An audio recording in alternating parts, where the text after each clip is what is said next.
থোড় ঘন্ট সম্পূর্ণ নিরামিষ রেসিপি। প্রথমে থোড় সরু সরু করে কেটে নুন মাখিয়ে রেখে দিলাম।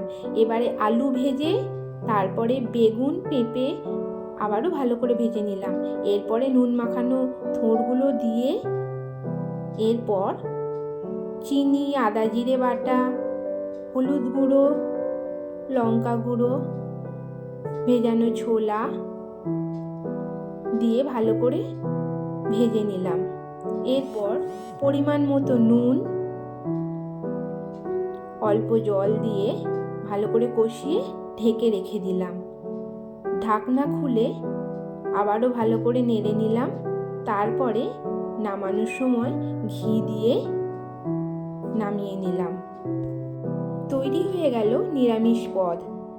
গরম ভাত বা রুটি দিয়ে খেতে খুব ভালো লাগে।